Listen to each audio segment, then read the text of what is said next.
Boa noite, meus irmãos. A graça e a paz do nosso Senhor continue se renovando em cada coração.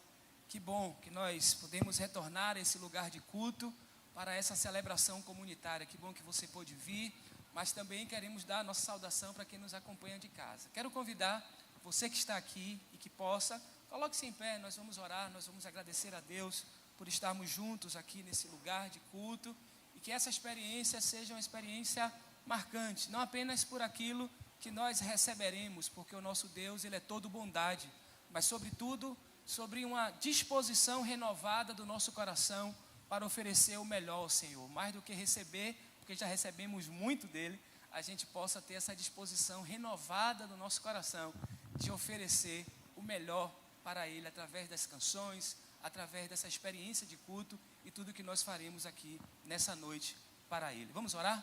Pai, muito obrigado, Senhor, por estarmos reunidos nesse lugar.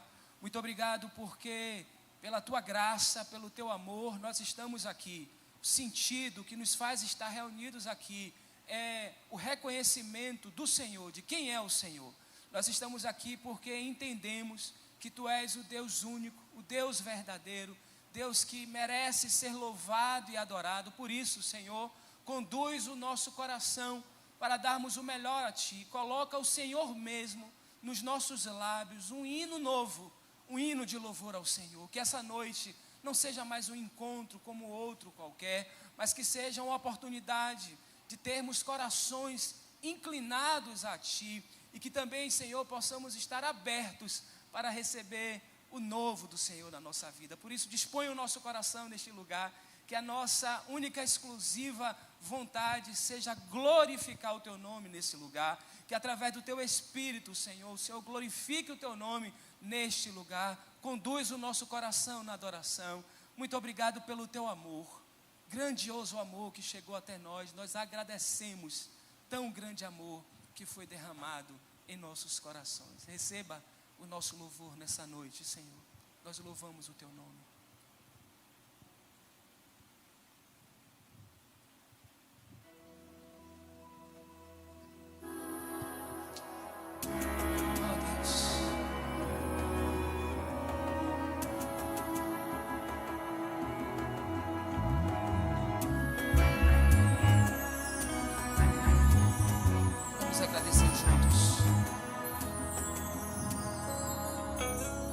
Antes de eu falar, Tu cantavas sobre mim. Tu tens sido tão, tão bom pra mim. Antes de eu respirar, sopraste Tua vida em mim. Tu tens sido tão, tão bom. Oh, impressionante, infinito, ousado amor de Deus. Oh, que deixa as 99 só pra me encontrar. Não posso contá-lo, nem merecê-lo, mesmo assim se entregou. Oh, impressionante, ousado amor de Deus. Vai agradecendo, meu irmão. Vai agradecendo por tão grande amor que foi derramado sobre nós. Obrigado, Senhor. Nós não temos mérito nenhum. Obrigado, Senhor. Inimigo eu fui, mas Teu amor lutou por mim. Tu tens sido tão, tão bom pra mim. Eu não tinha valor, mas tudo pagou por mim. Tu tens sido tão, tão bom pra mim. Oh, impressionante, infinito, ousado amor de Deus. Oh, que deixa as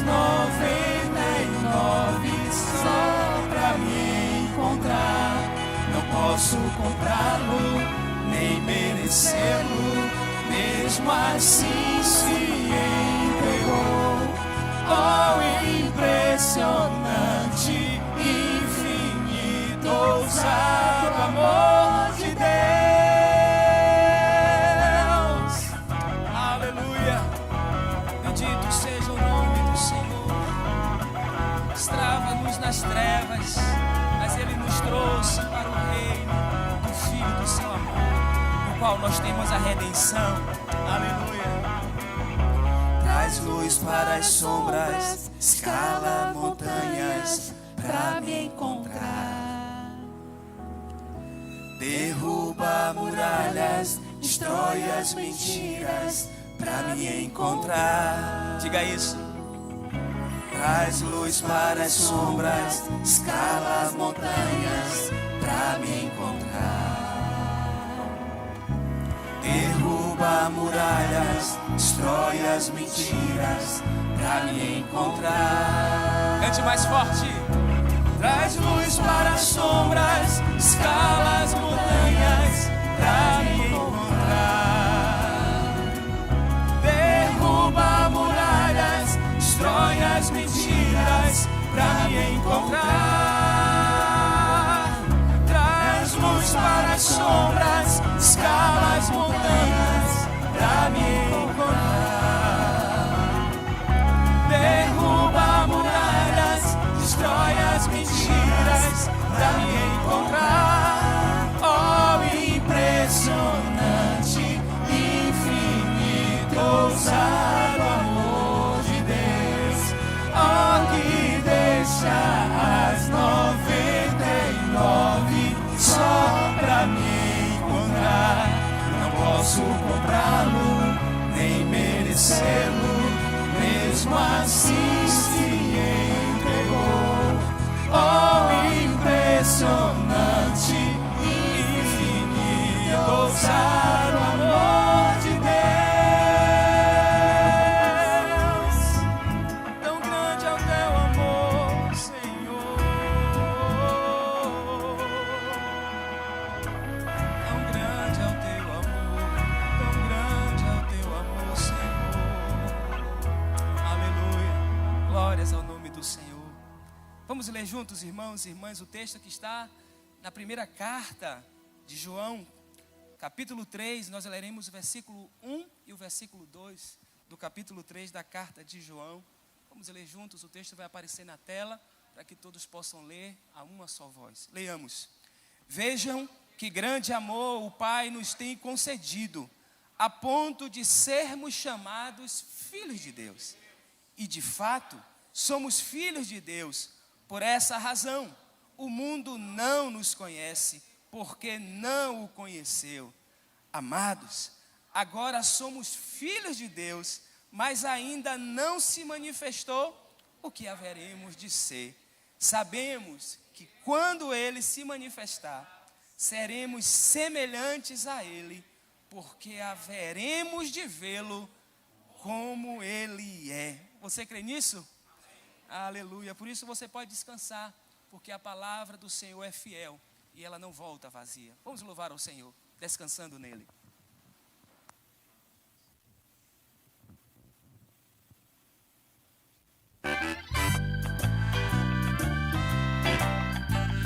Vamos celebrar ao nosso Deus.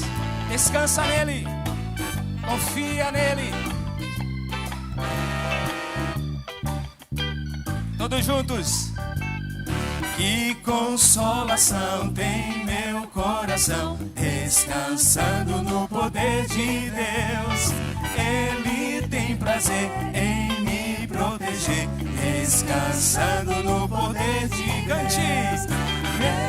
Descansando nos eternos braços do meu Deus.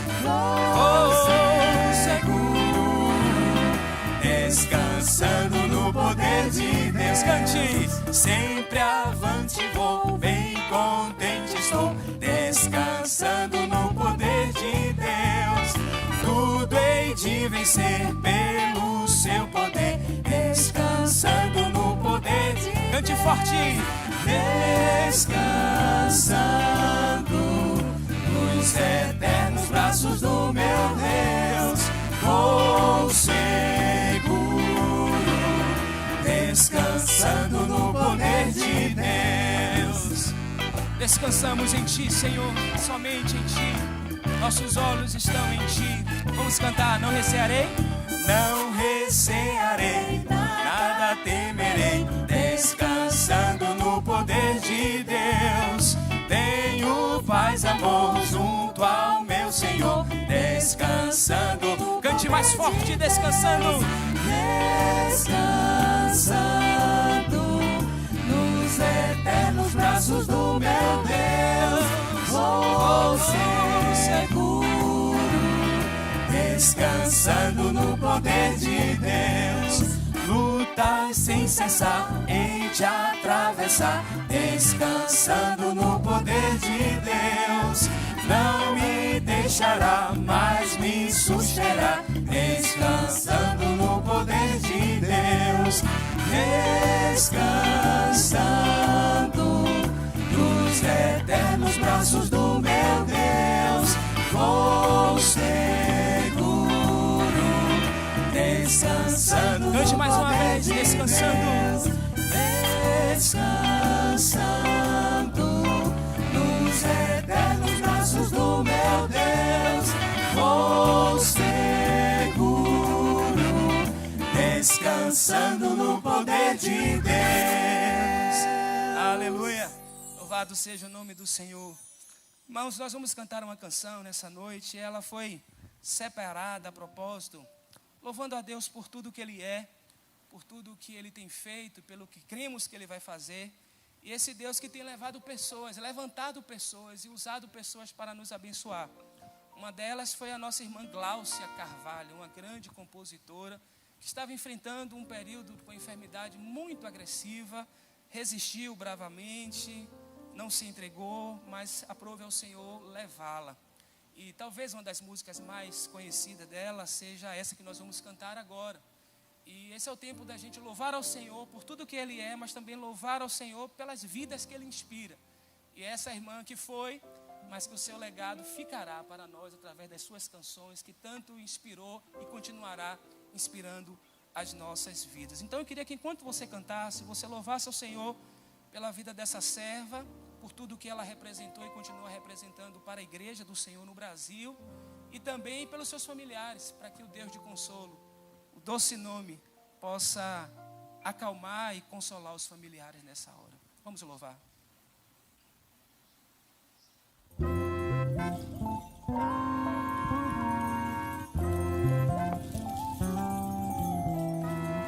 Oh, Senhor,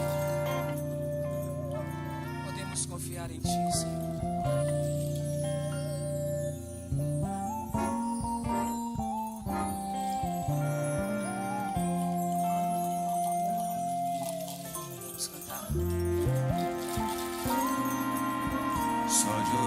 Tua voz, de sentir teu amor, só de pronunciar o teu nome, os meus medos se vão, minha dor, meu sofrer, pois de paz tu inundas meu ser. Só de ouvir tua voz, de sentir teu amor, só de pronunciar o teu nome, os meus medos se vão, minha dor, meu sofrer, pois de paz tu inundas meu ser. Vamos juntos adorar o nome de Jesus. Jesus, que doce nome, que transforma em alegria o mais triste coração. Jesus, só o teu nome é capaz de dar ao homem salvação. tua voz, de sentir teu amor, só de pronunciar o teu nome. Os meus medos se vão, minha dor, meu sofrer, pois de paz tu inundas meu ser. Cante bem forte, é o nome de Jesus. Jesus, que doce nome,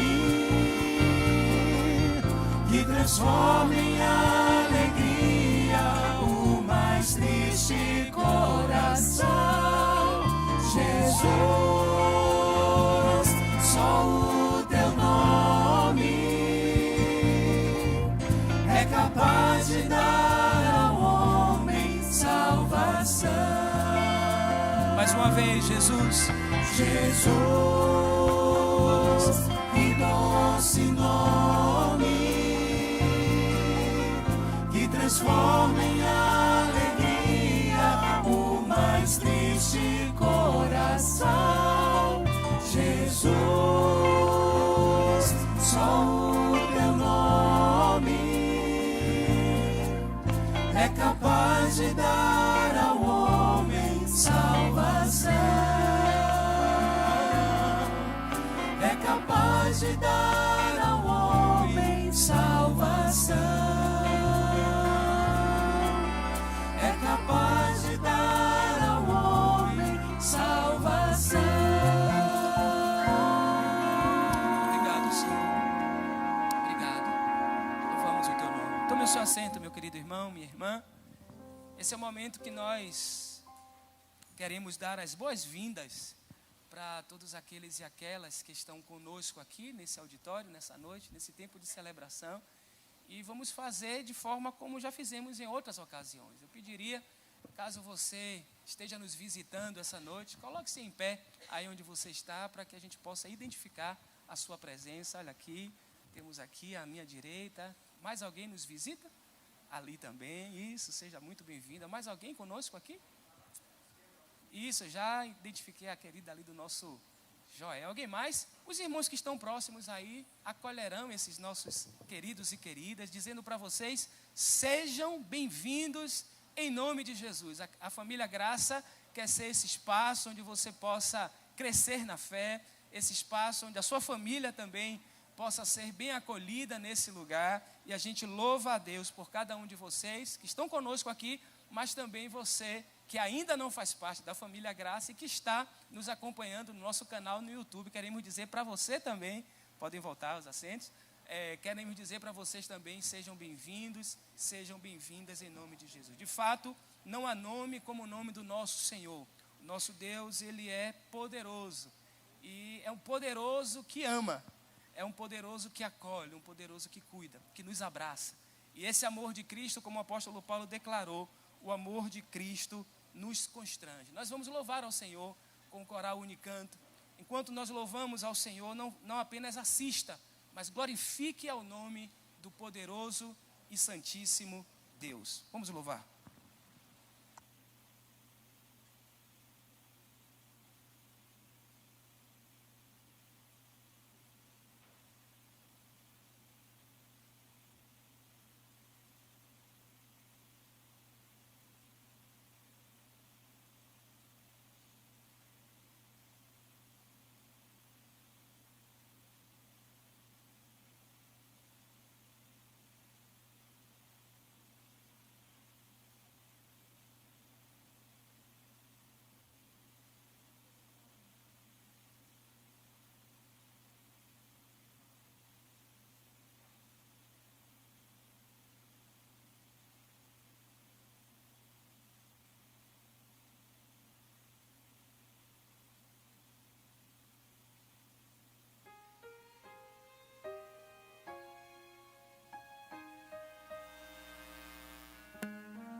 Graças a Deus que nos conduz em triunfo através de Jesus Cristo, nosso Senhor. Amém. Amém. Alegria estarmos juntos em adorar ao Senhor aqui. E quem não pôde aí em casa, nossos cumprimentos e saudações. A quem nos dá a honra da presença, da visita. Deus os abençoe. Ao nosso coro, poderoso Santíssimo Deus. Que música belíssima e tão inspirativa. E como é bom estar acompanhando e vendo o nosso coro Unicanto cantando regularmente, como nos edifica, como nos inspira. Deus os abençoe ainda mais junto com o ministro de adoração da igreja. Nós vamos nesse instante ter o espaço de dedicação de vidas, bens, dízimos, ofertas, sonhos, projetos, famílias, filhos.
Louvado seja o Senhor, como abrilhanta tanto a nossa adoração, essa belíssima participação aí do instrumental com vocês.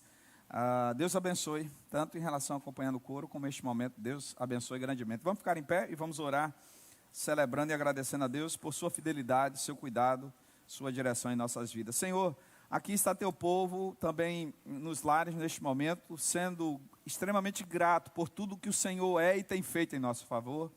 Paizinho querido, como o Senhor age com muita graça, com muita compaixão, embora sejamos imerecedores, mas o Senhor tem dispensado a sua compaixão para conosco. Ajuda-nos a andar nos teus caminhos, a honrar o teu nome.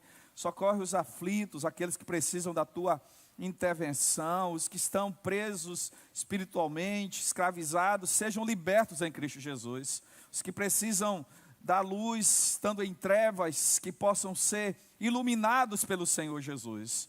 Os que estão, porventura, Senhor, em situações de angústia, de dor, de sofrimento, que o Senhor possa ministrar sua recuperação, cura, para a glória do seu nome. Pedimos pelos que estão precisando da tua intervenção neste momento, sendo aqui ou em casa, alguma situação que os inquieta fisicamente, emocionalmente, relacionalmente, que o Senhor haja para o louvor da tua glória. Cura Gabriel, no nome de Jesus Cristo. Restaura a irmã Ariete, age na vida de tantos quantos estão precisando. Aquela criança que veio celebrar férias com sua família aqui na Bahia e que está precisando da tua intervenção poderosa por estar internado naquele momento tão delicado, e tantos quantos estão precisando do Senhor. O Senhor é o nosso refúgio, o Senhor é o nosso socorro, o Senhor é aquele que age em nossas vidas. Obrigado por tua igreja. Quem sustenta a tua igreja é o Senhor, porque o Senhor, Pai, Deus querido, é o fundamento, é o alvo e o propósito da igreja. É pelo Senhor que a tua igreja caminha. Toda a provisão vem das mãos do Senhor. Muito obrigado pelo sentimento e percepção e coração generoso e fiel do teu povo, que nós possamos estar a te louvar pelo privilégio de participar da obra do Senhor, de cooperar com o reino do Senhor, dar emprego para quem está precisando de emprego e trabalho. Senhor, abre as portas e opera para a glória e honra do teu nome. Cremos que os desafios que estão diante de nós, inclusive desta reforma, o avanço quanto ao alvo de missões e outros desafios que virão, nós avançaremos e venceremos pelo Senhor Jesus, porque é pelo Senhor que nós podemos prosseguir, é pelo Senhor que nós conseguimos ter a certeza prévia da tua bênção e da tua graça sobre nós. É no nome de Jesus que a ti celebramos e a ti glorificamos, e nesse nome bendito te louvamos hoje e sempre. Amém. Podem sentar. Obrigado, Judásio, obrigado, querido. Podem ir aos lugares aí, vamos continuar.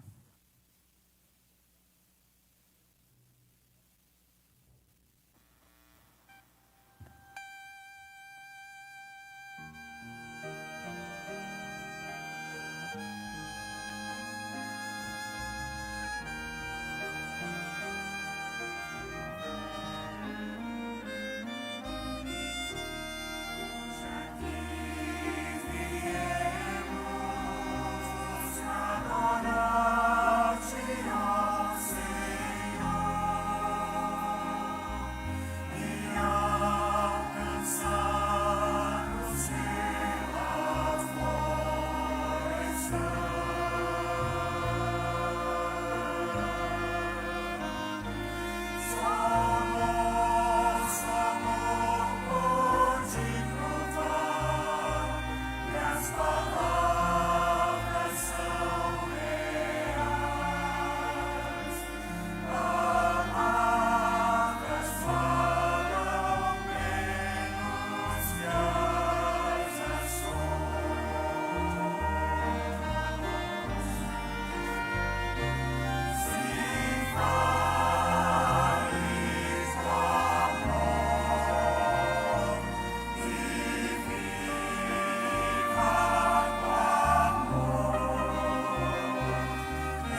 Meus irmãos e irmãs, queridos e queridas, nós vamos abrir a palavra em João capítulo 11, e embalados por esses louvores que nos inspiram, vamos refletir sobre o último milagre de Jesus. João capítulo 11. Pode continuar. Um homem chamado Lázaro estava doente. Ele era de Betânia, da aldeia de Maria e de sua irmã Marta. Esta Maria, cujo irmão Lázaro estava doente, era a mesma que ungiu o Senhor com perfume e lhe enxugou os pés com os seus cabelos. Por isso, as irmãs de Lázaro mandaram dizer a Jesus: aquele a quem o Senhor ama está doente. Ao receber a notícia, Jesus disse: essa doença não é para a morte, mas para a glória de Deus, a fim de que o Filho de Deus seja glorificado por meio dela. Ora, Jesus amava Marta e a irmã dela, e também a Lázaro. Quando soube que Lázaro estava doente, ainda se demorou 2 dias no lugar onde estava. Verso 7. Depois disse aos seus discípulos: vamos outra vez para a Judeia. Os discípulos disseram: mestre, ainda há pouco os judeus queriam apedrejá-lo, e o Senhor quer voltar para lá? Jesus respondeu: não é verdade que o dia tem 12 horas? Se alguém andar de dia, não tropeça porque vê a luz deste mundo. Mas se andar de noite, tropeça porque nele não há luz. Tendo dito isso, acrescentou: o nosso amigo Lázaro adormeceu, mas vou para lá despertá-lo. Então os discípulos disseram: Senhor, se dorme, estará salvo. Jesus falava da morte de Lázaro, mas eles pensavam que tivesse falado do repouso do sono. Então Jesus lhes disse claramente: Lázaro morreu. Por causa de vocês me alegro de que não estivesse lá para que vocês possam crer. Mas vamos até ele. Então Tomé, chamado Dídimo, disse aos outros discípulos: vamos também nós para morrer com o mestre. Quando Jesus chegou, encontrou Lázaro já sepultado, havia 4 dias. Ora, Betânia ficava a mais ou menos 3 quilômetros de distância de Jerusalém. Muitos judeus vieram visitar Marta e Maria a fim de consolá-las por causa do seu irmão. Marta, quando soube que Jesus estava chegando, foi encontrar-se com ele. Maria, porém, ficou sentada em casa. Então Marta disse a Jesus: se o Senhor estivesse aqui, o meu irmão não teria morrido. Mas também sei que mesmo agora, tudo que o Senhor pedir a Deus, Ele concederá. Jesus disse a ela: o seu irmão há de ressurgir. Ao que Marta respondeu: eu sei que ele há de ressurgir na ressurreição no último dia. Então Jesus declarou: eu sou a ressurreição e a vida. Quem crê em mim, ainda que morra, viverá, e todo que vive e crê em mim não morrerá eternamente. Você crê nisto? Marta respondeu: sim, Senhor, eu creio que o Senhor é o Cristo, o Filho de Deus que devia vir ao mundo. Depois de dizer isso, Marta foi chamar Maria, a sua irmã, e lhe disse em particular: o mestre chegou e está chamando você. Quando Maria ouviu isso, levantou-se depressa e foi até ele. Pois Jesus ainda não tinha entrado na aldeia, mas permanecia onde Marta o havia encontrado. Os judeus que estavam com Maria em casa e a consolavam, vendo-a levantar-se depressa e sair, seguiram-na pensando que ela ia até o túmulo para chorar. Quando Maria chegou ao lugar onde Jesus estava, ao vê-lo, lançou-se aos seus pés, dizendo: se o Senhor estivesse aqui, o meu irmão não teria morrido. Quando Jesus viu que ela chorava, que os judeus que a acompanhavam também choravam, agitou-se no espírito e se comoveu e perguntou: onde vocês o puseram? Eles responderam: Senhor, venha ver. Jesus chorou. Então os judeus disseram: veja o quanto ele o amava. Mas alguns disseram: será que ele que abriu os olhos ao cego não poderia fazer com que Lázaro não morresse? Jesus, agitando-se novamente em si mesmo, foi até o túmulo, que era uma gruta em cuja entrada tinha colocado uma pedra. Então Jesus ordenou: tirem a pedra. Marta, irmã do falecido, disse a Jesus: Senhor, já cheira mal, porque está morto há 4 dias. Jesus respondeu: eu não disse a você que se cresce veria a glória de Deus? Então tiraram a pedra, e Jesus, levantando os olhos para o céu, disse: Pai, graças te dou porque me ouviste. Eu sei que sempre me ouves, mas falei isso por causa da multidão que presente aqui está, para que creiam que tu me enviaste. E depois de dizer isso, clamou em alta voz: Lázaro, vem para fora. Aquele que tinha morrido saiu, tendo os pés e as mãos amarrados com ataduras e o rosto envolto num lenço. Então Jesus lhes ordenou: desamarrem-no e deixem que ele vá. Bendito seja o nome do Senhor. Guia-nos, Senhor, na reflexão da Tua palavra, na exposição das Escrituras, de modo que o que falar aqui venha da parte do Teu Espírito Santo, a fim de que o teu nome seja glorificado, tua igreja seja edificada e haja rendição e salvação na tua presença, no nome de Jesus. Amém. Nós temos, como já no outro momento falado, pedagogicamente, no Evangelho de João, algumas proposições naquilo que João chama de sinais. E são 7 sinais ao todo, assim como são 7 as expressões do eu sou de Jesus, como pela manhã fora colocado para nós: eu sou o pão da vida, eu dou a água da vida, eu sou a luz do mundo, eu sou o bom pastor, eu sou a porta das ovelhas, quem entrar por mim entrará, sairá e achará pastagem. Aqui no nosso texto, eu sou a ressurreição e a vida, quem crê em mim, ainda que esteja morto, viverá. No texto de João 14, eu sou o caminho, a verdade e a vida, ninguém vem ao Pai senão por mim. No texto de João 15, eu sou a videira verdadeira e o meu Pai é o viticultor.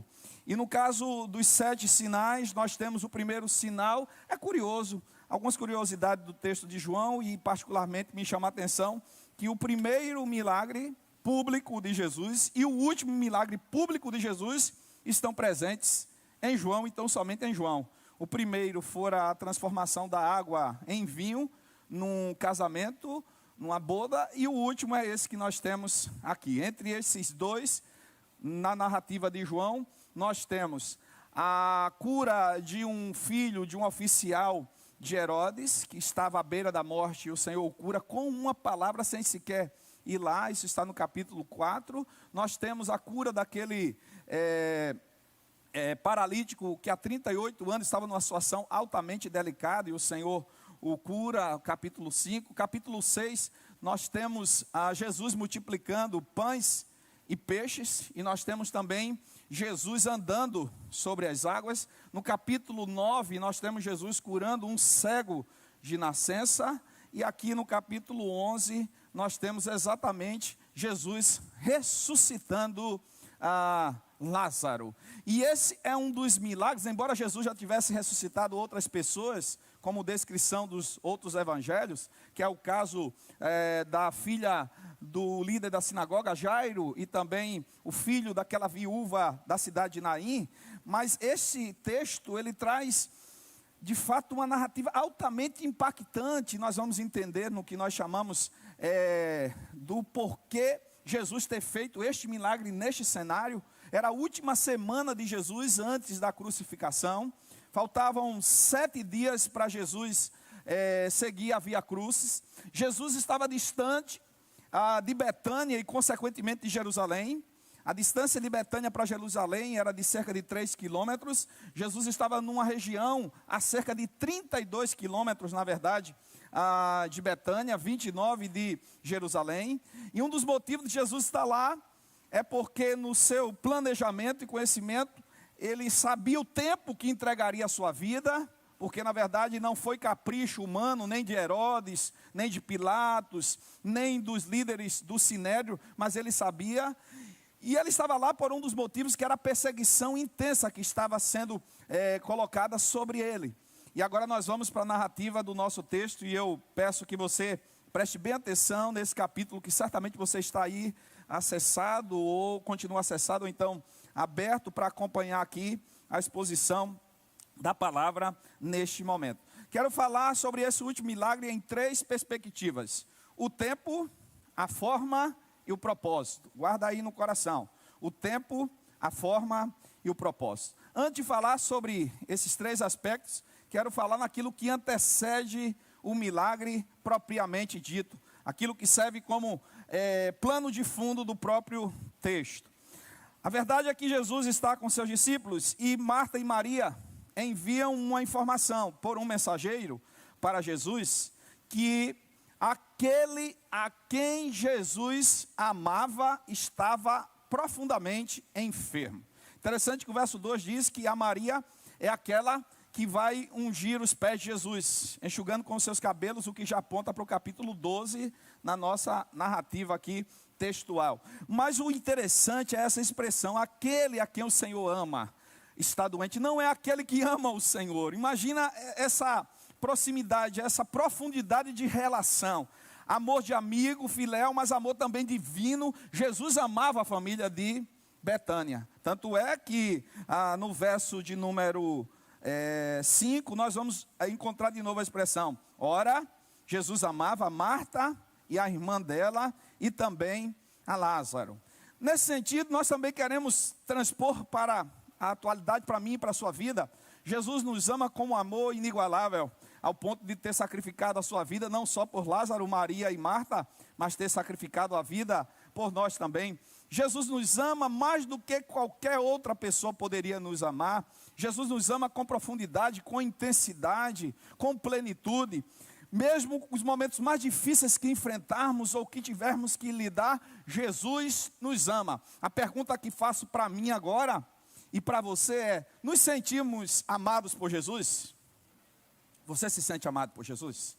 Isso define muito da forma que você se enxerga, da forma que você se vê, da valorização, da autoestima. Amado por aquele que é o Senhor da vida, que é o Criador de tudo e que entregou a vida por nós. Nós somos amados por Ele. Mas isso não impede de acontecer conosco o que aconteceu com a família de Betânia.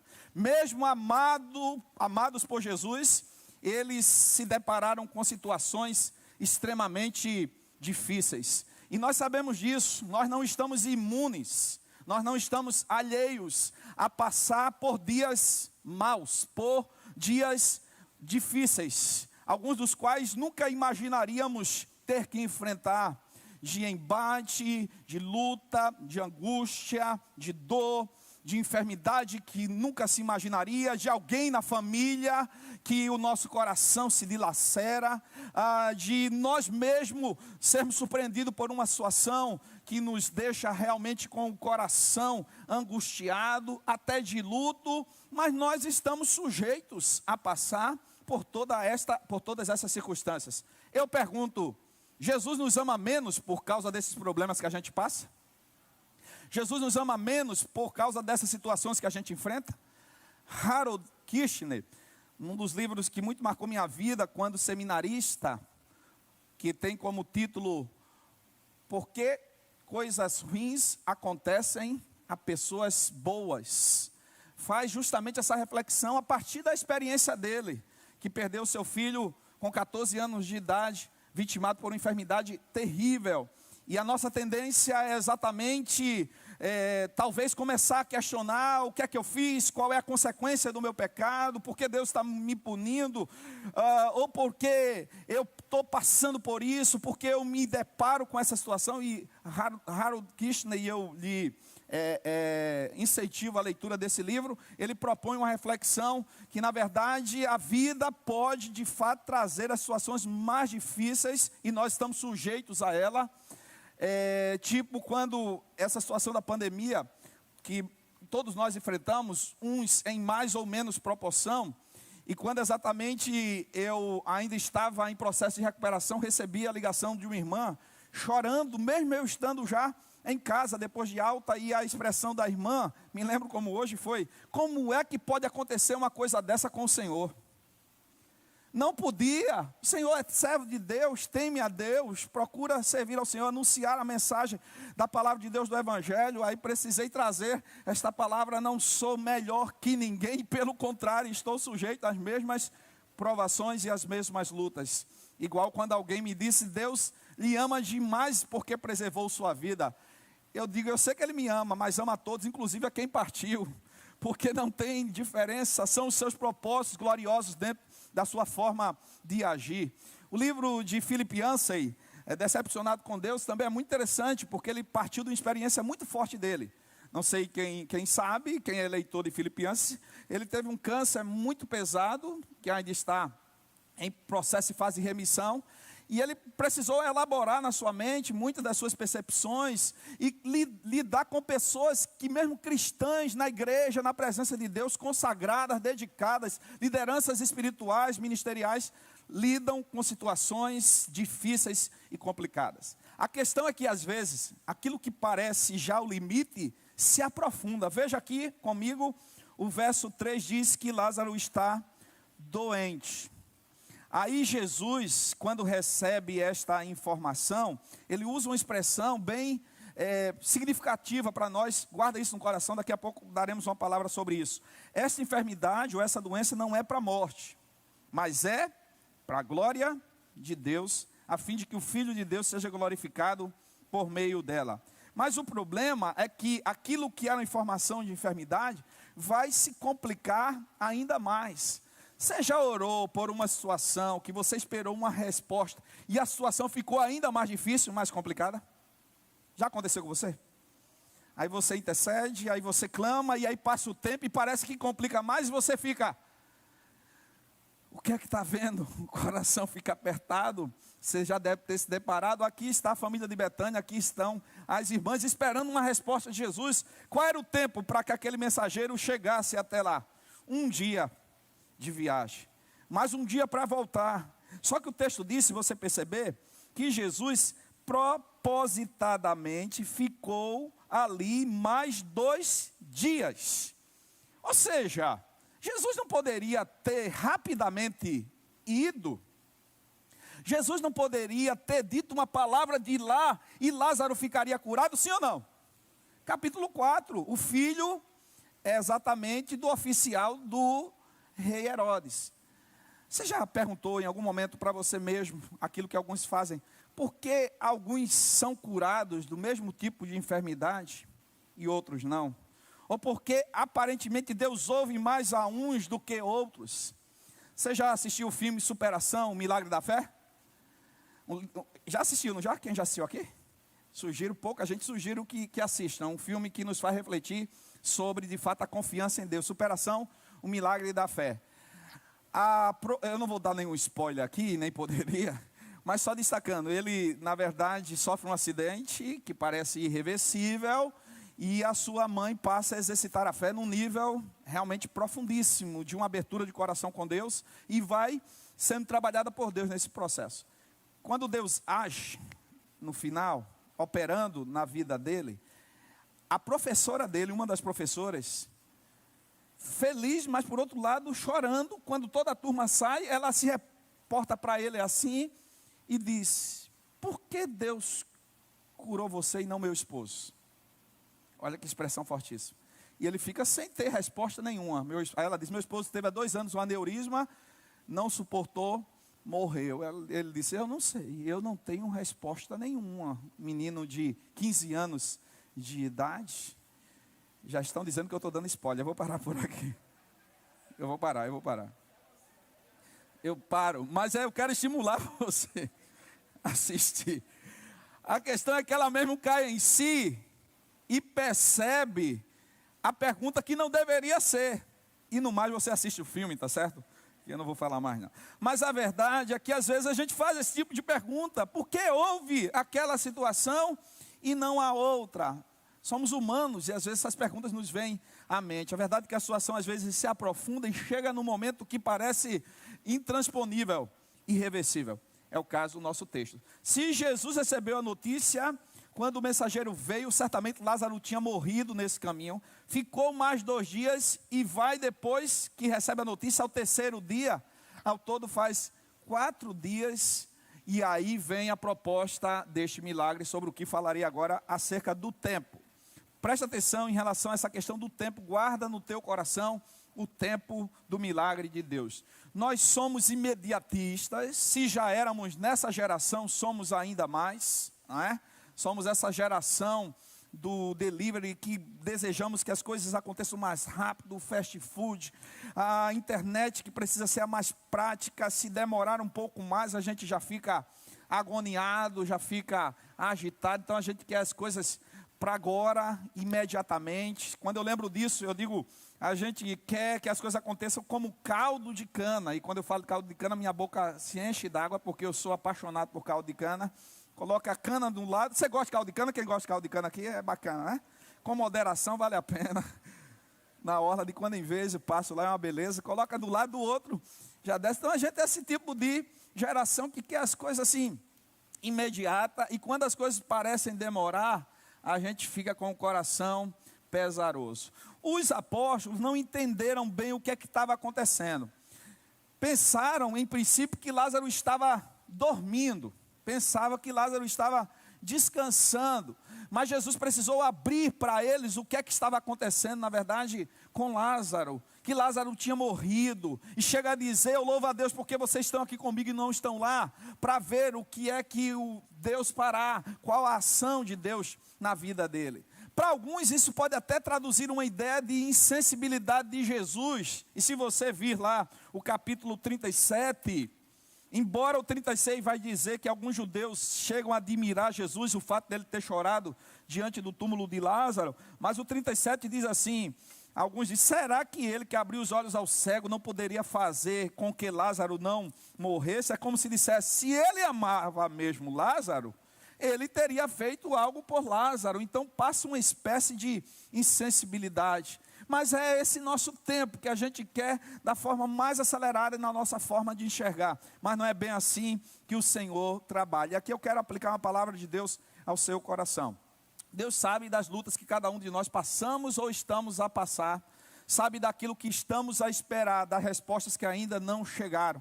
Imagina a oração por um parente que se estende o tempo e parece que esta vida nunca é alcançada, nunca é redimida, nunca é convertida. Imagina uma enfermidade que se estende o tempo, vem tratamento e parece cada dia mais complicado, mais difícil. Imagina uma situação que parece não ter solução.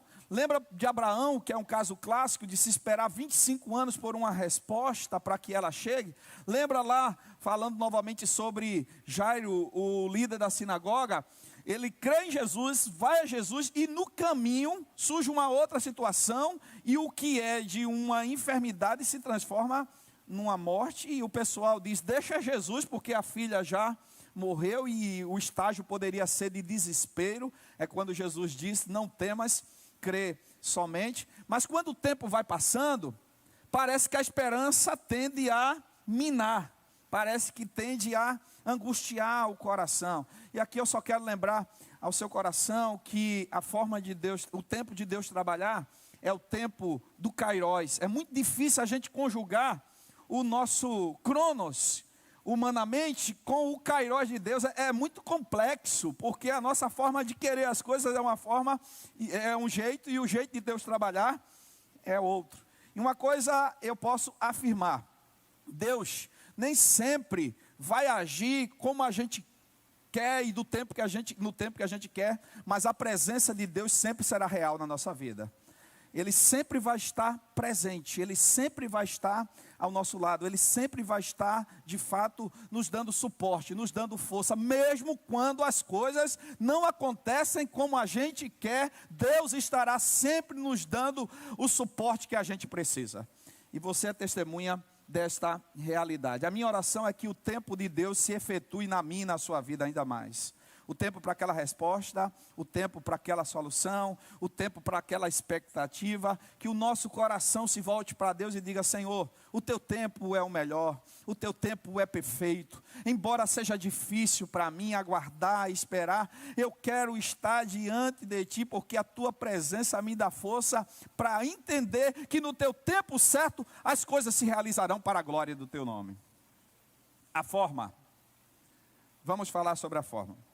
Jesus, ele segue no terceiro para o quarto dia, porque ele chega lá no quarto dia. E se você vir o verso 17, Jesus chega e Lázaro já está sepultado.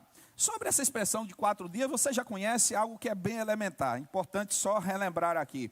Na forma de Jesus agir, ele também disse que mais do que uma cura, ele operaria uma ressurreição.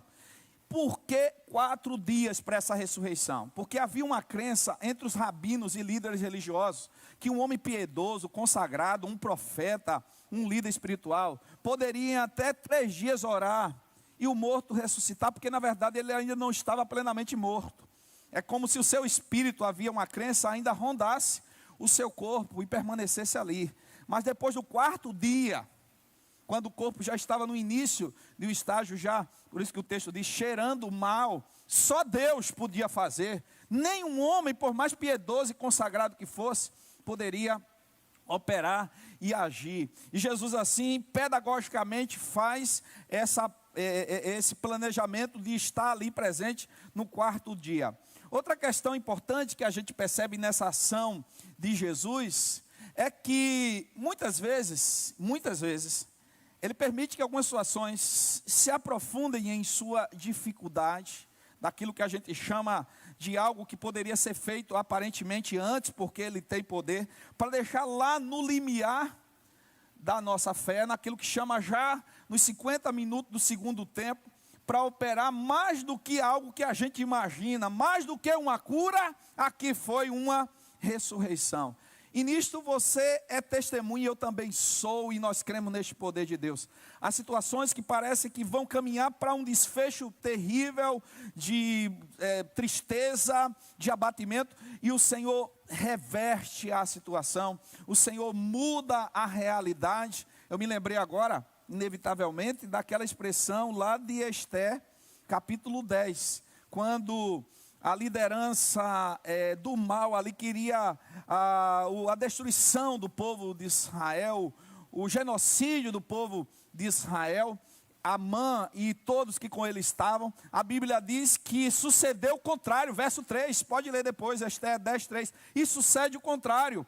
O que é que sucede o contrário? Deus faz com que o rei tenha insônia numa noite, para pedir para ler livros de atas. Quem gosta de ler atas aqui? Afora Mairim. Além de Mairim, eu gosto um pouco por causa da história, quase ninguém. Ele vai ler o livro de Atas, porque o Espírito Santo estava a trabalhar, e ele encontra lá, diz o texto, uma descrição de um homem que interviu em favor dele, livrando da morte, porque 2 eunucos queriam matá-lo, e ele interfere, e a pergunta que ele vai fazer, o que fizeram a esse homem? Que honraria deram a esse homem? Nada. Aí na manhã seguinte, ele convida Amã, e Amã pensa que está por cima, que agora ia ser a destruição do povo judeu, o genocídio, e faz uma pergunta a Amã: o que se deve fazer a quem honra o rei? O que é que Amã pensa? Ele está falando de mim. Ele diz: o rei precisa vesti-lo com as vestes reais, colocá-lo no seu cavalo especial, e pedir para alguém especial, o mais especial da corte, sair por todo o reino, dizendo: isso se faz a quem honra o rei. Aí o que é que o texto diz? Que o rei diz: faça isso com Mardoqueu. E agora ele passa por esse vexame, e por fim é revelado a sua trama, e a Bíblia diz que a forca e tudo que ele preparou para Mardoqueu, ele mesmo é quem pagou o preço. Isso acontece em nossas vidas no sentido de confiar em Deus. Quando parece tudo em estágio terminal, Deus faz com que a situação mude e acontece o contrário. Você já experienciou essa verdade na sua vida? Que continue experienciando, porque esse Deus continua agindo de uma forma extremamente especial. Veja a forma de Jesus agir. Ele chega lá, Marta é quem vai ao encontro dele. E por que Marta vai ao encontro dele? Parece-me que, eu não sei se é o mensageiro ou alguém, é que chega no ouvido de Marta e diz: ó, Jesus está lá. Por quê? Porque o pessoal estava perseguindo Jesus, estava querendo pegar Jesus para matar Jesus, então só ela vai. E o texto diz que quando ela chega a Jesus, a primeira expressão que ela usa, verso 21, é: se o Senhor estivesse aqui, o meu irmão não teria morrido. Ou seja, ela tinha uma fé de que Jesus poderia curá-lo, mas não tinha neste momento uma fé de que Jesus poderia ressuscitá-lo. Embora que ela oscila entre a fé e a razão. Ela oscila entre a crença e a lógica. Porque veja o verso 22. Mas também sei que mesmo agora, tudo que o Senhor pedir a Deus, Ele concederá. Vamos ser sinceros, irmãos, às vezes não acontece isso em nossas vidas. A gente confia, mas às vezes quando a coisa aperta, parece que a gente não confia tanto. A gente diz não temer, e parece que quando a situação fica mais tensa, a gente parece temer. Essa oscilação presente na vida de Marta. Aí Jesus diz para ela: teu irmão há de ressurgir. Aí ela agora desenvolve uma doutrina, mas é importante entender que ortodoxia está ligado à ortopraxia. Doutrina é aplicado na vida, ela cria na ressurreição do último dia, mas ela não cria que aquele que ela acreditava ser o Messias poderia ressuscitar o seu irmão naquele momento. É importante que a gente seja homem, mulher, cristão, crente de conhecimento doutrinário, aprofundamento escriturístico, mas que isso seja traduzido na nossa vida prática, porque Jesus diz assim para ela: eu sou a ressurreição e a vida, Marta. Quem crê em mim, ainda que esteja morto, viverá, e todo que vive e crê em mim, nunca morrerá eternamente. Você crê nisso, Marta? É como Jesus estivesse dizendo assim: eu não estou falando só da ressurreição, do último dia, eu estou falando do aqui e do agora. Você crê na ação do Senhor Jesus no seu aqui e agora? Nesse momento presente?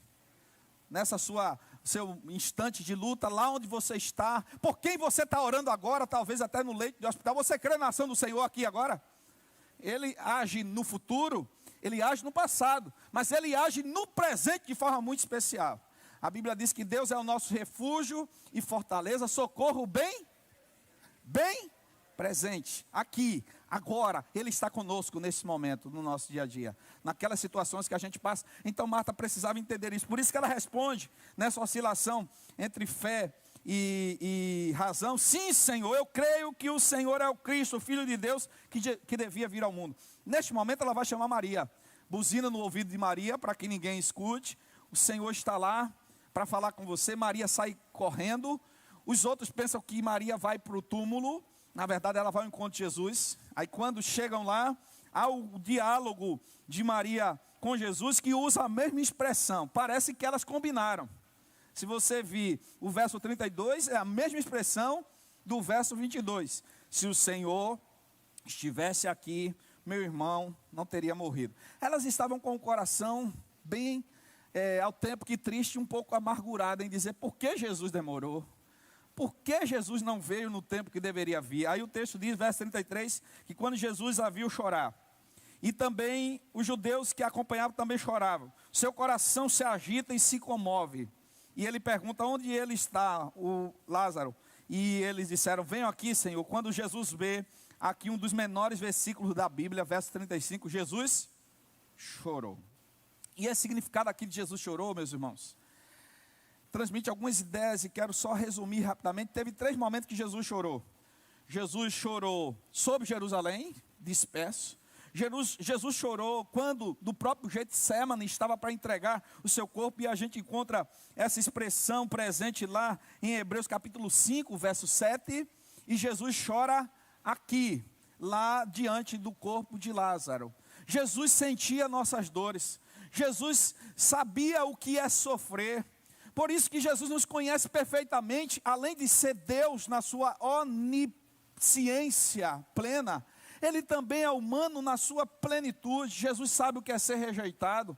Então, quando você é rejeitado, pode ter certeza que Jesus conhece bem o que é isso, porque ele foi rejeitado por boa parte dos judeus, foi rejeitado por seus discípulos ao ponto de ser negado pelo próprio Pedro. Jesus foi traído, então quando você é traído, Jesus sabe o que é ser traído. Jesus, ele passou por situações as mais complicadas que se possam imaginar, ao ponto de ser perseguido. Jesus padeceu, então Jesus conhece as lutas, as dores, os sofrimentos, as angústias do seu coração. Jesus te conhece com perfeição, não só por ser Deus, mas porque foi homem, passando pelas mesmas angústias as quais você passa.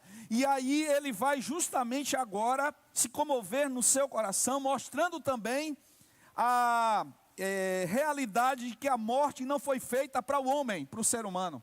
O homem foi criado para viver e não para morrer. A morte é consequência da nossa rebelião, da nossa transgressão, do nosso afastamento de Deus. E agora Jesus, diz o texto sagrado, que ele vai e pede para ir até o túmulo, e ele é levado até o túmulo, e lá havia uma gruta que era formato de túmulo, com uma pedra na frente, e Jesus ordena que a pedra fosse tirada. É interessante isso. Jesus poderia, com uma palavra, tirar aquela pedra, não poderia? Ou pelo seu poder?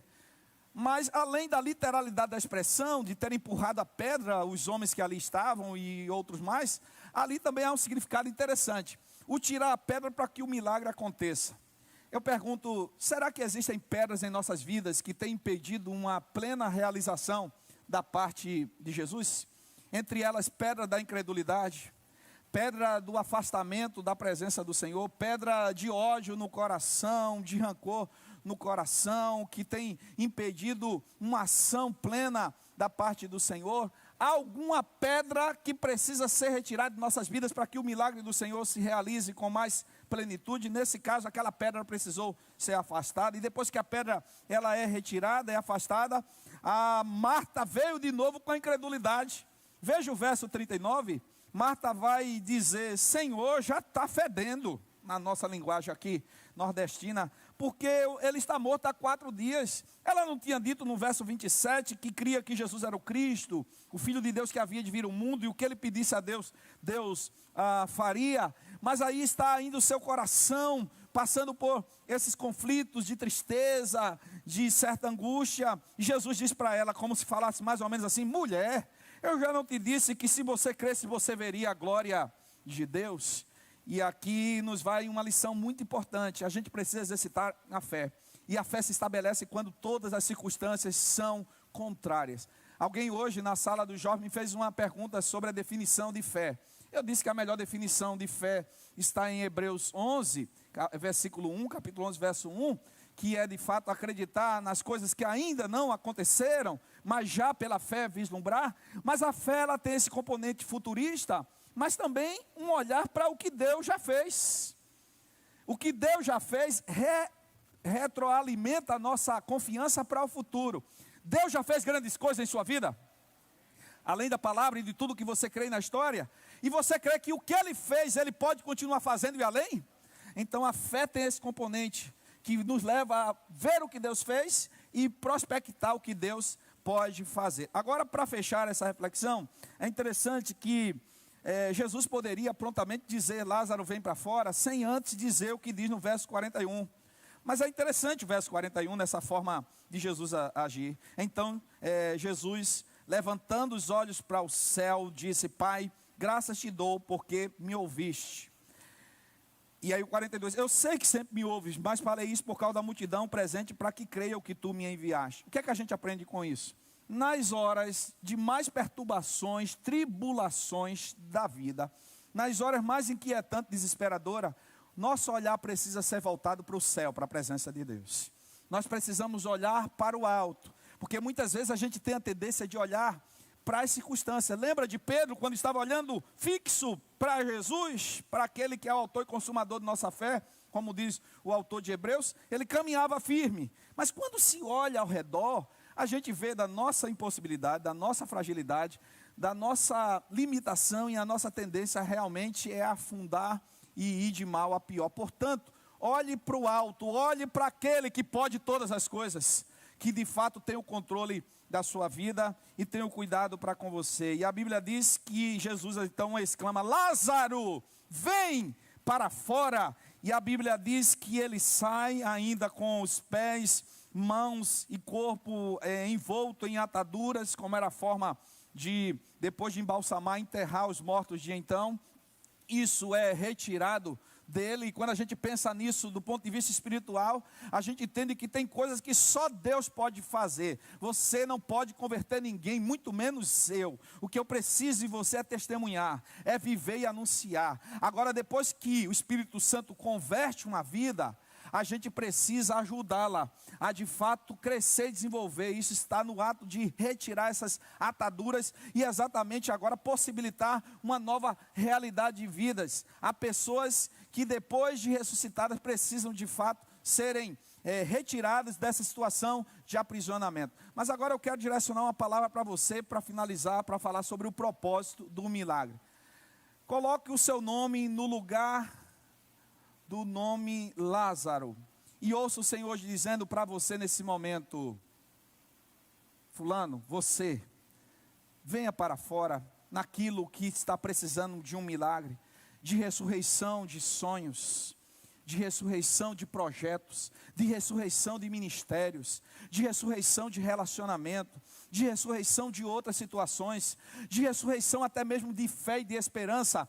Se coloque no lugar de Lázaro, e é como se Jesus estivesse dizendo e falando agora para você: venha para fora. Você crê que da mesma forma que ele falou e agiu em Lázaro, ele pode falar e agir na sua vida? A Bíblia diz em João 10:3 que as ovelhas do Senhor Ele chama pelo nome. E como é bom poder ouvir a voz do Senhor chamando o meu nome. Eu estive um momento, como falei há pouco, na condição quase de Lázaro.